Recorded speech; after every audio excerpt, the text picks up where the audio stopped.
The furniture game is crazy. Like, I've only stuck my feet in, my toes in, and then promptly pulled them back. I'm not a client of my own store. I can't afford to walk into a store and spend $50,000 on a sofa. This furniture has become almost like art. You could buy an Eames lounge at the beginning of the summer, and by the end of the summer, it has increased in value. There's a cult of people who are obsessed with mid-century stuff. If I had to distill this story down into one sentence, this is when I ran into a professional grifter who has a complete infatuation with mid-century modernism. A Beverly Woods store is now missing a sofa, a very, very expensive sofa. Nobody steals a sofa. Like, literally, nobody steals a sofa. I immediately knew that it was Zach. He's in my phone as Zach Fuckface Thief. I just saw your TikTok about Zach fucking Vinsler. We're on to you, Zach. Everybody he's robbed has come together and now has to put all our stories together to get the LAPD to nail this fucker. It's kind of surprising that one person managed to basically single-handedly terrorize an entire industry. This is as Hollywood as a story as you can get. Get sounds made up. Zach Vinsler, he'll let the internet do its work.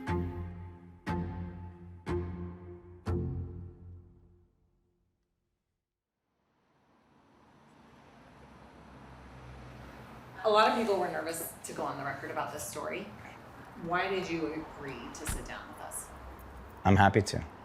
I think that Zach needs to be held accountable, and people in general need to be held accountable for what they do.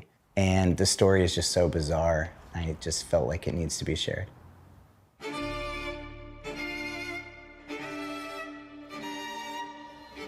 Merit is just an extension of me. It's things I find interesting, things I'm attracted to. 1970s England, it's actually a stool. You're supposed to sit on it. We sell everything from vintage planters to mid-century chairs and desks and art and objects. They're usually old and usually pretty rare. Here's a great piece by Frank Gehry. He made these pieces in cardboard back in the 70s for Vitra. He advertised them by dropping a Volkswagen Bug onto some of the furniture to show that it would still hold the weight. They only made 100 of these in the plain cardboard, and I think they made even fewer in the red, which now looks pink. Before Zach Vinsler, my biggest concern was the building burning down. My business is Modern Conscience. We are known for very accurate restorations. We have people sending us broken stuff from all over the world. To survive in this line of work, it's almost like gambling. When you are taking on a piece of mid-century furniture, you're speculating and you're hoping that you have the skills to fix it and get it sold before you've lost all your money. I bought a lucite table from a guy here in LA, and the table was just covered in like years of grime and dirt, and I probably spent 3 days of my life scrubbing the lucite on that table. And I remember like physically bleeding, and then I think about the person who ends up buying that table. They don't care that I spent 24 hours scrubbing it or that I physically have bled on that item. They just want the table and they want it in their house right now. It's not a particularly lucrative business, but we're obsessed with doing this the right way, and we can't get over ourselves. This chair is 1976. When you buy mid-century furniture, there can be sticker shock. The real thing is truly an investment that you'll treat as an heirloom and have your whole life, and probably make money on it because it appreciates in value. That, I think, is some of the allure. And then, of course, like Instagram is full of people making you jealous with how much rosewood antique they have in their house.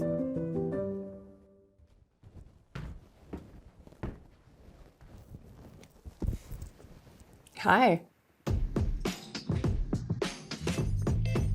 My name is Victoria Paris. I'm an influencer. I own a jewelry brand. Let's get ready to go. The first video I posted that really took off was just like my outfits in my life in New York City and interior design videos. Those always did well. I started with just DIY stuff, and then, I started making more money, and I was like, I should buy some nice furniture. Mid-century LA, I had this stunning vintage couch that I needed it. I had no other furniture, and it was the same price as my student loans. So I was like, pay off the student loans or buy the couch. I bought it for like 15 or 17K. I saw what did well online and I kind of leaned into that. Urban Outfitters and Anthropology reached out about furnishing the rest of my home, and it just kind of spiraled from there. So this is Lulu in Georgia. They sent me that credenza right there, that kitchen table. This is Sarah Ellison. This is Sarah Ellison. This is Cozy. That's Anthropology they sent me that. I feel like I've been gifted $50,000 to $100,000 in furniture. Zach Vinsler comes into my life in July of 2022, but I don't know it's him right away. I get an order on our website for a Benjamin who lives in Washington, D.C. The delivery address, it's a luxury loft in Los Angeles. I see that he is a wealthy person. It totally makes sense that someone like that would be bi-coastal, so I am comfortable with the transaction. After the transaction, Benjamin asks if we can add a particularly rare Eames chair. It's culturally significant. It has handwriting from the original maker. It's gonna go to a really particular Eames collector. The order was being delivered care of Zach V. Within a couple of days of delivery, I get a chargeback from Ben saying this was a fraudulent transaction. I never ordered these chairs. And so I freak out. I start looking up Zach V at this address. That's when I realize Zach Vinsler lives at this exact delivery address. So I call the local police. I didn't realize it was credit card fraud at the time. I just thought we sold a sofa, a Lynn Rose Togo sofa. About 4 or 5 days later, the charge came back as fraudulent. While I'm waiting for police to do anything, and in order to not feel powerless, I make a page on my website that I title Stolen by Zach Vinsler, and I post detailed descriptions of the 2 chairs that were stolen. What I wasn't realizing is that by posting something that said stolen by Zach Vinsler, I would get emails from people who were looking for him. The vintage reseller reached out to me and she said, Zach Vinsler is trying to sell me an Eames lounge and he's provided photos of it and your chair is in the background of this photo.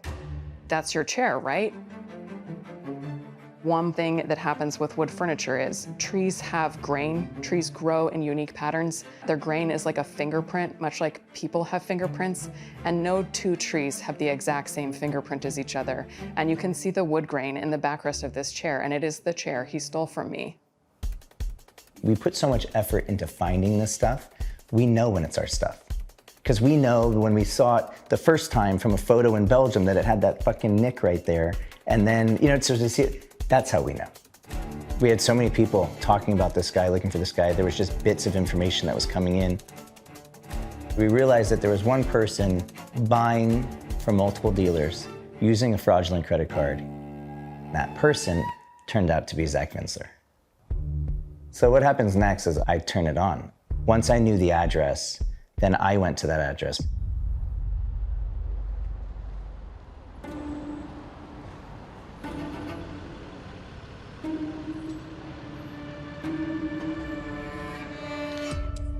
I waited for the guard to leave the front gate. I snuck in, and then I started looking for his car, because I had heard that he drove a gold Mercedes. And I was like, oh, so he does live here. The next day, someone bought another Togo sofa. Something about it felt wrong, and about 2 hours later, shippers came to pick up the sofa, which is a huge red flag. Nothing gets picked up that fast. You might hold things for weeks or months in my business. The address that it was going to was the exact address I'd been the day before. So I asked these 2 guys if I can jump in the back of their car and kind of confront this guy. I put on a hoodie and we went to Zach's house. He opened the door and I just kind of pushed him to the side with my arm. I pull out my phone, I just start recording so I could just show everybody else what was in his apartment.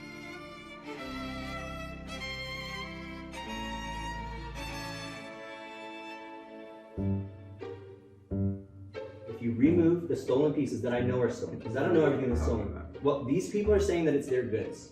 Okay, they sent me a receipt, they sent me serial numbers, they sent me photos. Okay, cool. If you So take if you that have stuff all and the put it outside, documentation, then put it outside, and I'll step outside too.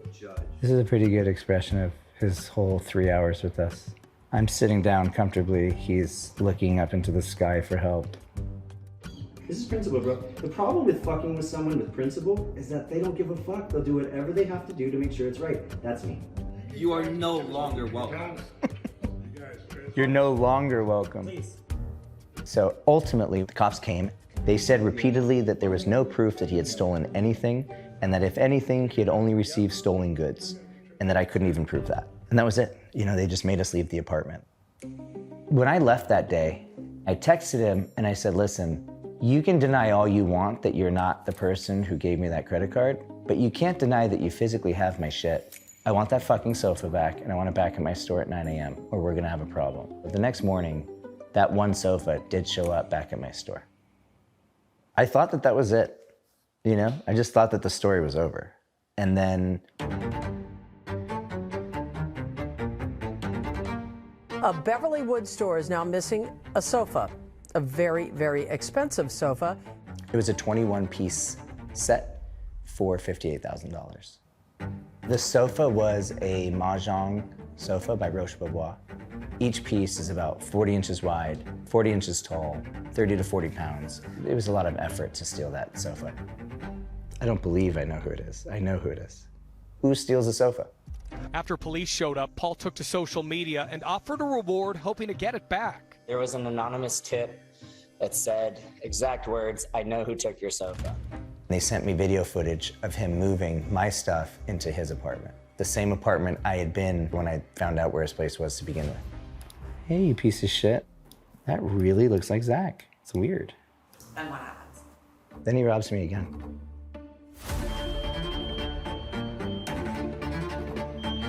The alarm was going off and he was here for a very long time. He just didn't care.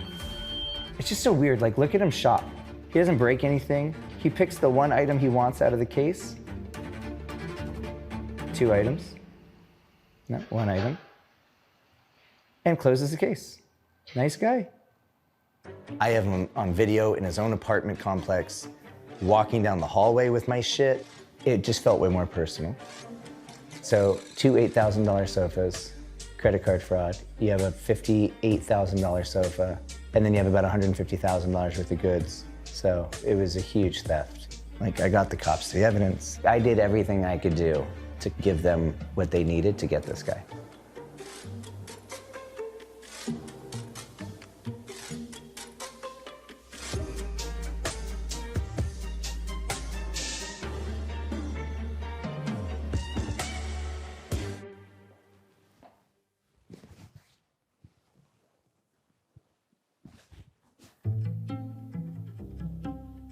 I don't know if my client was obsessed with mid-century modern furniture, but I'll tell you who is. Me.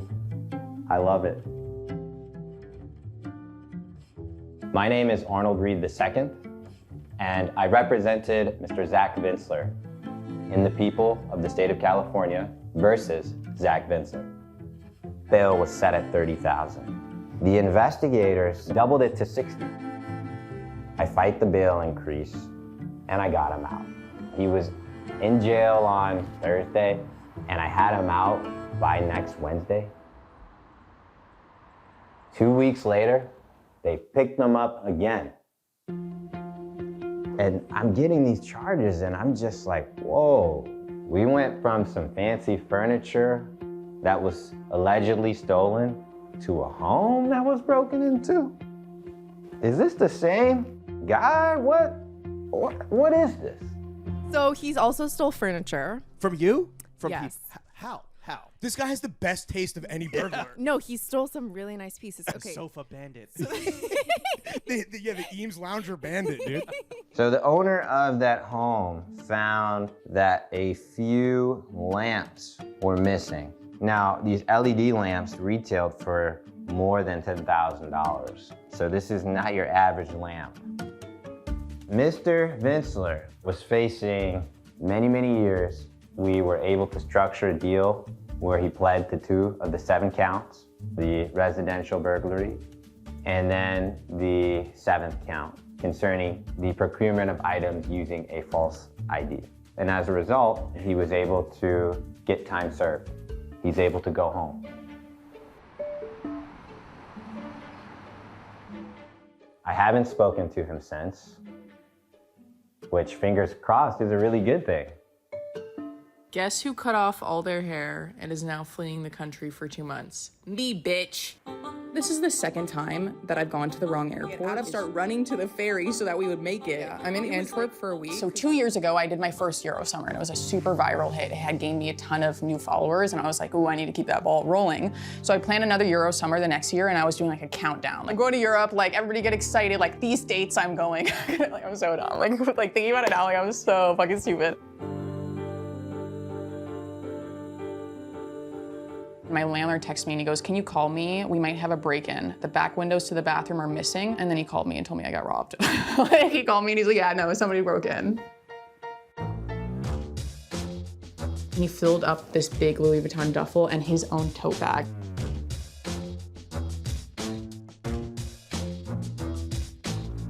It was mostly costume jewelry, like mid-level purses. We could say like roughly 15 to 20 grand of stuff was stolen. You weren't gonna walk out of my house with 6 figures easily. You'd have to carry a lot of stuff, a lot of furniture too. We called the police and they boarded the window up. This is the scene of the crime. This man fully robbed me on camera. And I was like, okay, I can deal with that. Then he came back the next night to rob me again. And at that point I was like, fuck this, I'm moving. I randomly got a DM saying, someone I work for owns a jewelry brand called Good Art, and they had 2 attempted break-ins from who they think is the same person, Zach Vinsler. You wanna sit down? We captured photos and videos of somebody walking by our property, shooting videos or photo as they walk by. I said, oh, that's somebody casing the place. I knew instantly. I've seen a lot of movies. 3 weeks later, we're out of town. I look at my phone, it says person detected. He was vaping. What a tool. He's a total tool. Anyway. Idiot. Police have been called, they're on the way.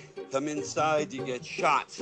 I posted up the photo of him, and within minutes got a call from a really good friend of ours who said, I know who that is. I know who that is. Through the power of social media, through the power of TikTok, I've actually found out this man's name. He's been dubbed LA's most tasteful robber. This is the man who robbed me. His name is Zach Vinsler. I was just lucky they had a picture of his face and they knew who that was. This is him casing their house in the exact same outfit he came to rob my house in. Tote bag, Converse. This is him at my house in the tote bag, Converse. Okay, LAPD, you can't put 2 and 2 together. By the 3rd time the same guy came over, my first thought was, what commitment? He's very driven. The outfit itself was unusual. You could tell that his next meal wasn't important to him. Looking good was important to him. He wasn't your typical robber. He was like a fashion robber. Gagged.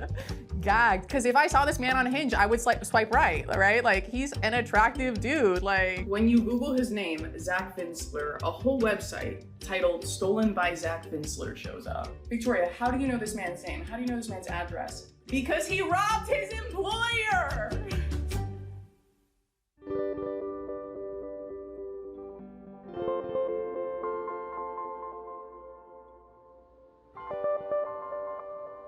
My name is Johan Lamb. I am one of the co-owners of a brand called 316.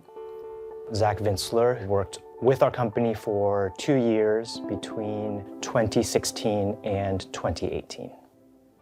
We call it raw denim. It's a jean that doesn't have any distressing or washing when it's brand new. And over time, as the wearer breaks in the jean, the fades and the creases match that person's experiences.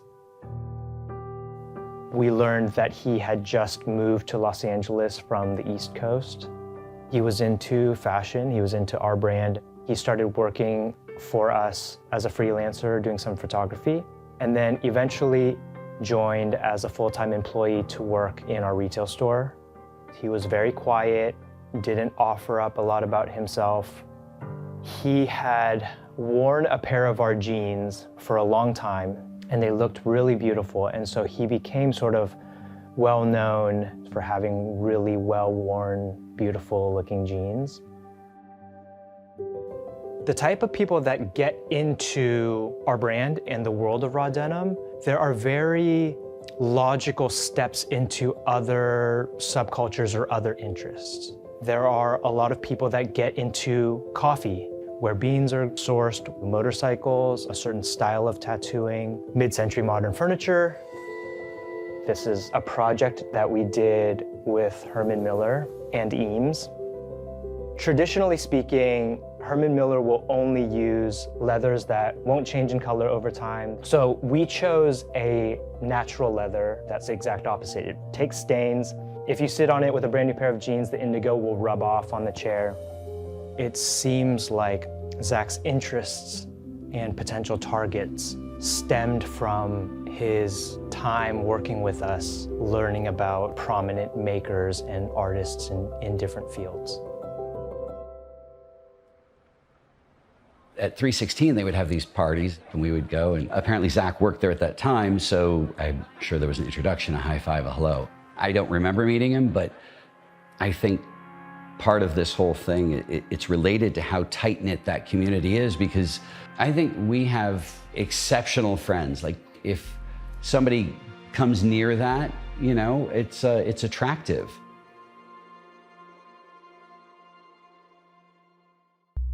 After Zach left 316, I started hearing from employees that Zach was coming in and buying a lot of jewelry and expensive items and paying in cash.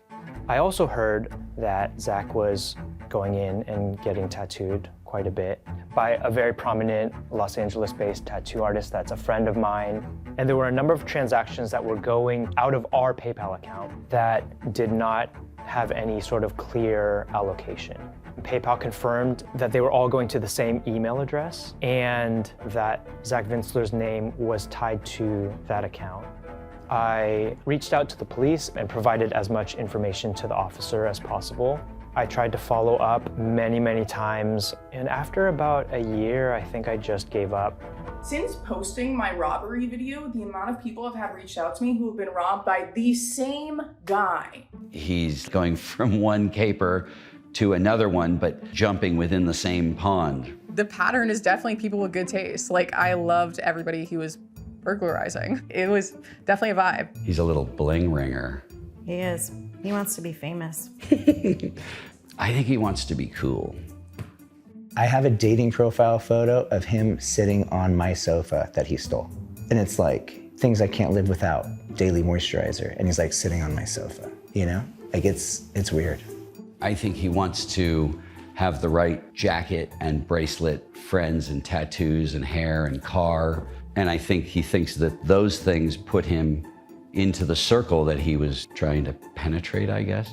Most people don't act on the impulses where they're like, well, I'll steal that sort of inclusion. Everybody knows by now that I was robbed, but we have been able to recover one of the bags because apparently he's been reselling my shit, and one of my purses is at Wasteland in Silver Lake, where I used to live. I was getting anonymous DMs from people who worked at Wasteland being like, he comes in and he sells here all the time. So apparently he came in there and he was selling so much shit, but this is the only thing I've been able to recover. The furniture game's hard. Like, it takes a long time to sell furniture. I think he needed some quick cash. That is also why I think the police didn't take me seriously when I said it was him. They have him pegged as this guy who has a hard-on for mid-century shit. So why would he burglarize me for some Miu Miu bags and some jewelry? There's so much crime that the murders and the aggravated assaults are what the cops are going to work on. And this stuff is tantamount to stealing a candy bar. I think most people saw it as like a victimless crime.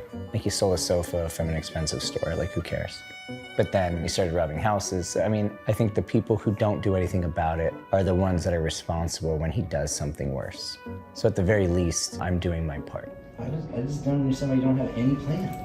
It bothers me because I have no idea what you're talking about. To me, this story is what's next. It's not about the furniture, it's not about the bags. Like, how high does the crime go before they care? Public humiliation is basically the only tool that's left if the justice system fails you. Zach Vinsler, if you see him reselling anything online, just know he's violating his probation because he's on probation because he just got out of jail and he will... I've never seen that video until today. I don't get in the habit of litigating things outside of court. Concluding thoughts on this case? I guess I'm glad that it's finally over. Or is it?